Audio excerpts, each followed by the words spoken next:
Bloco Direito, um convite. Protecta Veículos Especiais, Carniceria Del Fuego, PRS Monitoramento e Sul Contábil Assessoria Empresarial.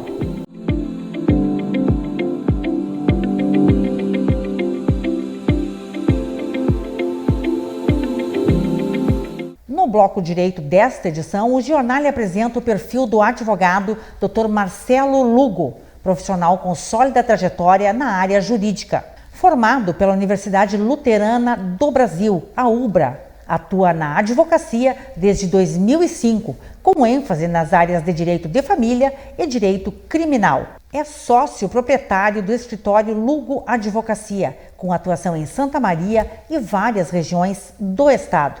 Exerceu funções de liderança na OAB Subseção Santa Maria, onde foi tesoureiro e vice-presidente. No campo acadêmico, atuou como docente do curso de Direito da Faculdade Palotina de Santa Maria, a FAPAS, de 2008 a 2018, período em que também coordenou o Núcleo Palotino de Práticas Jurídicas por 8 anos.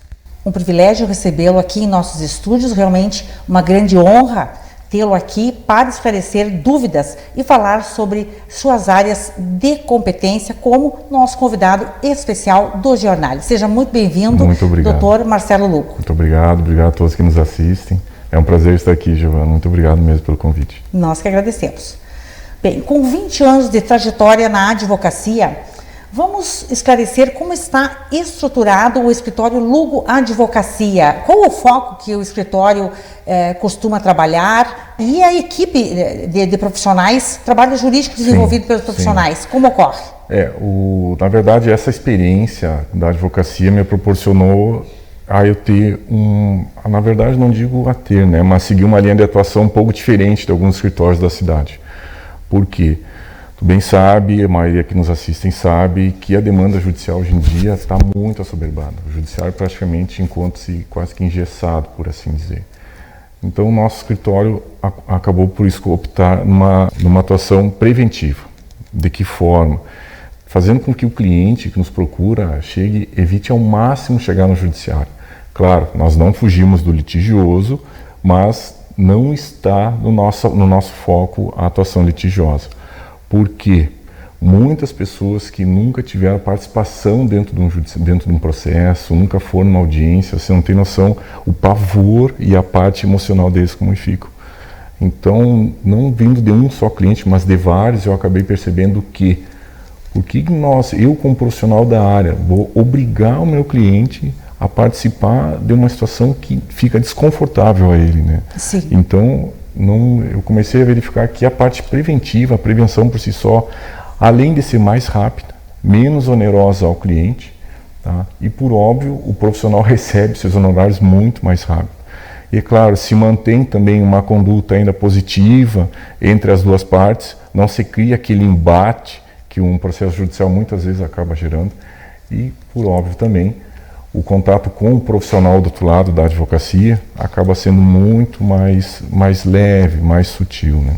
E esse modelo de atuação, ele foi baseado em sua vivência acadêmica, certamente, né? E sim. Também atento às realidades do mercado, às realidades sociais. Sim, como eu bem disse, devido à demanda judicial muito extensa que nós temos causado por nós advogados, nós temos que ser muito bem realistas nisso para quem nos assiste, e também pela questão dos próprios clientes em si. Hoje em dia um processo leva em média, dependendo, um processo em média de 2 a 3 anos. E o cliente não tem tempo para esperar. Ele quer a solução rápida. Exatamente, ele quer a solução. Então essa é uma atuação acessível, voltada para as soluções imediatas. Né? Sim. O cliente ele quer a resposta rápida. Exatamente. E como você comentou, quem ganha é o escritório e também são os clientes, como um todo, tanto financeiramente quanto o tempo. É menos danosa a todos, ao profissional que atua, a quem recebe essa situação e a outra parte, todas as partes na verdade, né, Giovana? Sim. Compreendemos então que é um modelo estruturado onde prioriza o diálogo e a prevenção de litígios, beneficiando a todos. Bem, são duas atuações importantíssimas na área do direito. Hoje nós vamos adentrar em alguns temas específicos. Sim. E são recorrentes aqui no jornal, porém, dada a sua relevância, nós voltamos a trazer esses assuntos também em função da atualização do direito, que se atualiza conforme a evolução da sociedade. Vamos abordar então sobre violência doméstica e segurança da vítima. Quais passos imediatos uma vítima pode tomar para sair de uma situação de conflito, para sair de uma situação de violência e não ser colocada em risco? É uma pena dizer isso, mas é um tema que está em voga hoje em dia. É um tema que está muito sendo discutido. Nós tivemos agora recentemente atrocidades cometidas contra as mulheres. Antes de mais nada, a primeira coisa é identificar o relacionamento tóxico ou abusivo que a gente se encontra.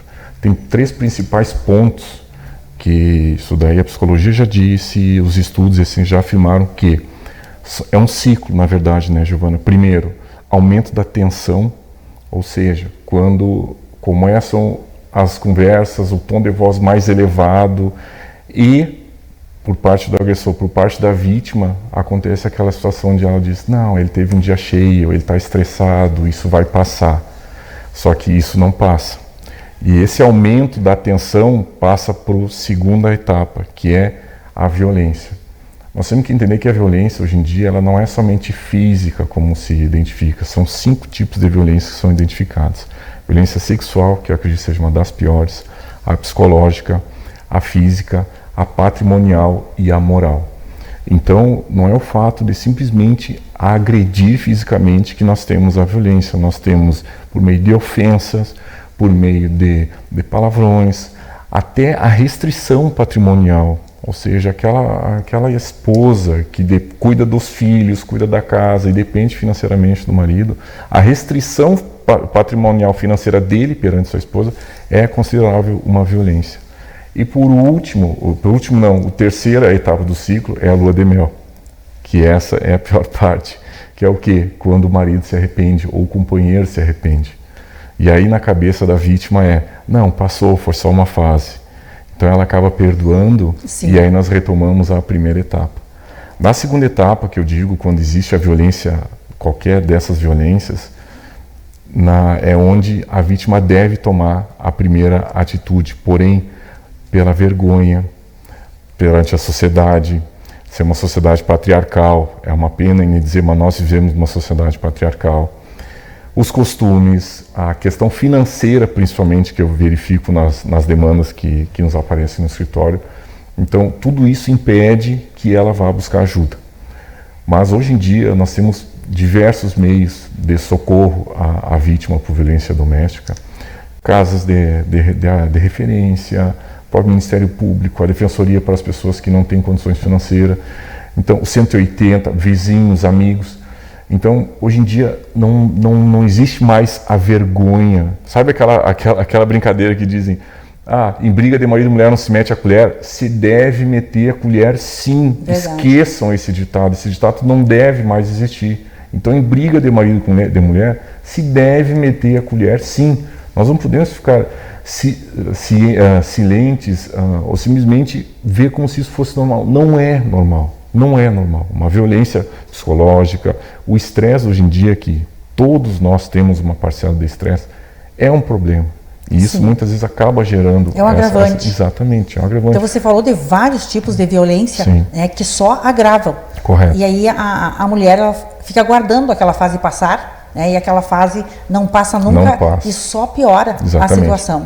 Esse ciclo ele acaba se tornando cada vez mais curto, da tensão para a violência e a lua de mel. E ela acaba entrando nesse ciclo vicioso e ela não consegue sair. Sim, então a primeira coisa é identificar isso, E aí sim tomar o próximo passo. E acaba desestruturando toda a família. Com certeza. Né? Quando tem filhos. Com certeza. Principalmente filhos, exatamente. Principalmente os então filhos. As consequências são muito graves. São. Mas a saída de uma relação violenta exige bastante coragem, não é, doutora? Requer estrutura também, apoio, informação. Toda essa rede de apoio, a vítima de violência doméstica hoje em dia ela não está mais sozinha. Existe uma rede de apoio. Não precisa ter medo mais de ir numa delegacia registrar ocorrência. Existe medida protetiva que lhe separa do agressor, ou retira o agressor de casa, ou a senhora é afastada de casa, a vítima, perdão. Não existe mais aquela história do abandono. Eu não posso sair de casa porque tem um abandono do lar. Não se preocupe, não existe mais isso. Eu vou me prejudicar no divórcio. Não existe mais isso. Então, temos o 180, tem a medida protetiva, tem as casas de referência que acolhem as vítimas que não têm outro lugar para ficar após essa ocorrência. Não vai se prejudicar financeiramente com relação a algum divórcio, alguma dissolução. Então, existe toda uma rede de apoio e suporte, sim, hoje, às vítimas da violência doméstica. Importantes seus esclarecimentos, né? Mas o mais importante é a mulher reconhecer estes sinais e seguir em frente em busca da sua autonomia profissional, da sua proteção, né? Rumo à proteção, não identificar como normal direitos legais. Isso, né? Não identificar como sendo normal isso, não é normal. Não é normal. Você falou uma questão muito interessante, as pessoas se acostumam naquela situação e tomam por normal. Porque tem aquele ciclo da lua de mel, que naquele ciclo da lua de mel a situação volta ao que era antes, que era tudo maravilhoso, mas logo acaba. Então tem que identificar essa situação e sair dessa situação. Para sair. Exatamente, tem coragem de sair. Percebemos que o desafio é coletivo, garantir que todas tenham acesso então à informação, a locais, né, de abrigo, conforme você falou. Correto.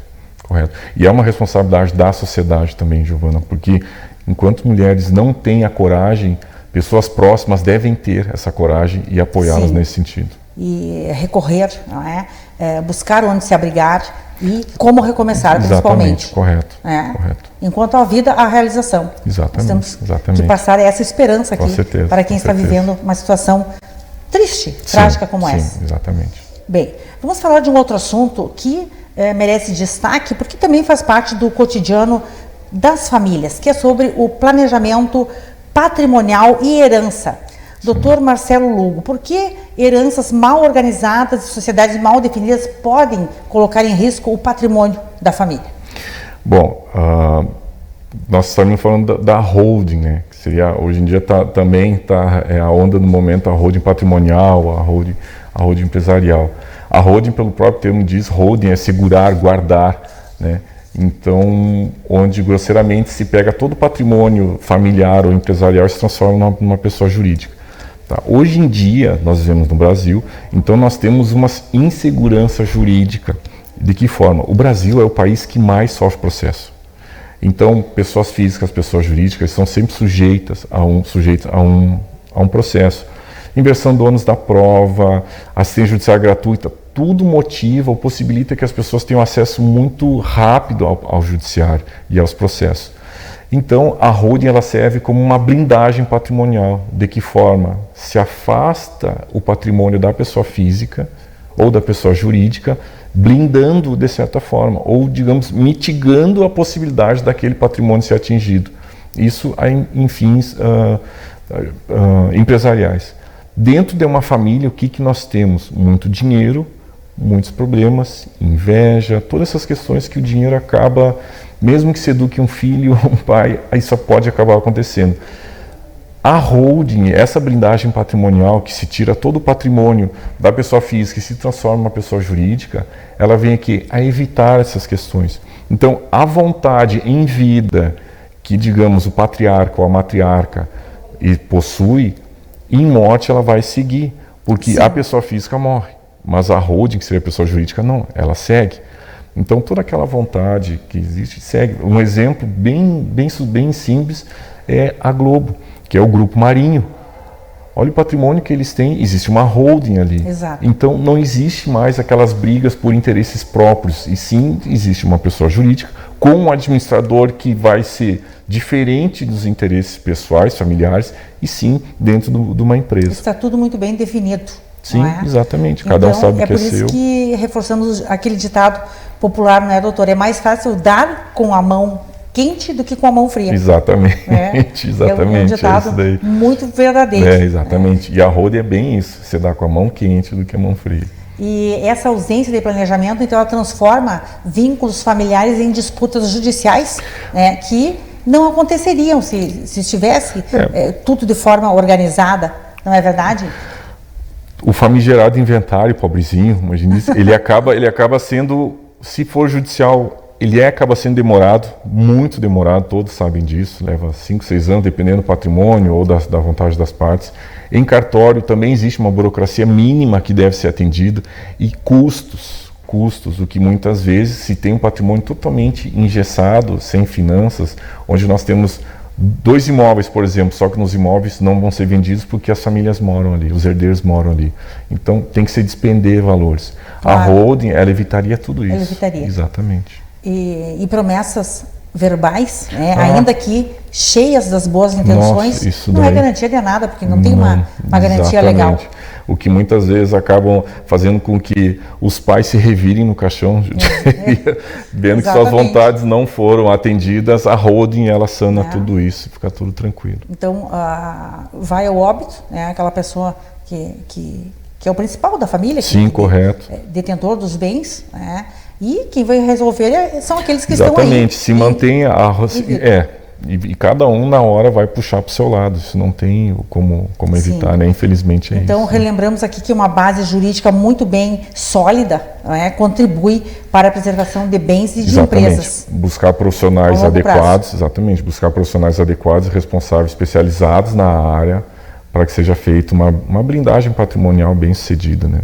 Perfeito, doutor. Bom, teríamos muito mais a falar. Com certeza. A área do direito é bastante abrangente, sim. De modo que já fica o convite para você voltar em uma próxima edição e continuar falando questões, né, trazendo questões de interesse público. Muito obrigada pela sua presença, mais uma vez. Pelos seus esclarecimentos, obrigado a todos, pela confiança no programa. Muito obrigado. Volte sempre. Na sequência, no bloco Saúde e Bem-Estar, a presença do nutricionista clínico Fidelis Russo. Volto após o intervalo.